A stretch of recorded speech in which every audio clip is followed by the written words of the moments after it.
From ABC News, this is the Weekend Report.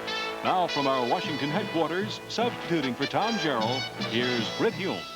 Good evening. In Grenada today, two prominent House Democrats, part of a fact-finding team there, joined a growing list of former skeptics of the U.S. invasion who have changed their minds. Congressman Michael Barnes of Maryland and Bill Alexander of Arkansas said they now think the U.S. action was justified to protect American students. In Washington today, much of the talk was about when the American forces might leave.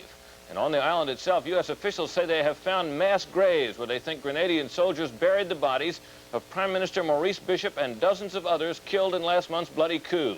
The two men who led that coup were turned over by the U.S. military to Grenadian forces today. We have two reports. First, Mark Potter in Grenada. The leaders of the coup were brought to St. George's, where they will be held by the security forces until the interim government can decide what charges to file.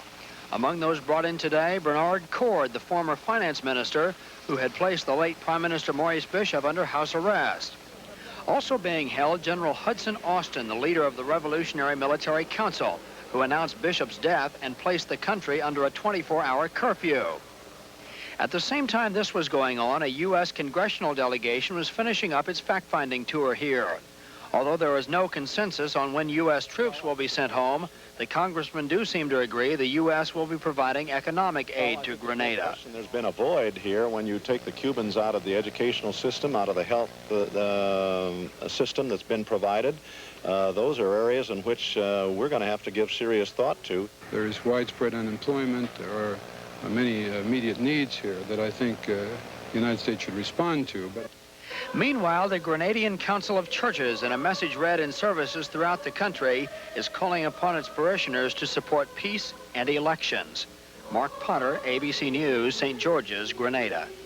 This is Mike Von Fremd at the White House. The president returned from Camp David, giving no indication of just when U.S. troops will be withdrawn.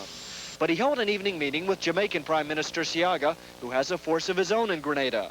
Siaga told the president that U.S. withdrawal can safely begin now.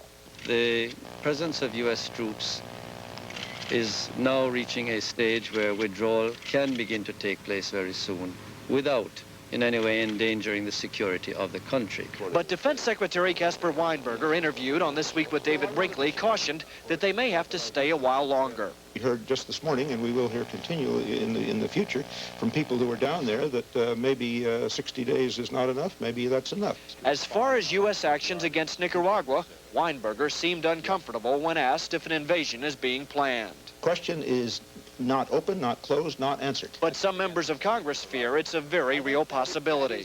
I can conceive of circumstances in which the administration would in effect solicit an invitation to invade Nicaragua from some of the other countries of the region.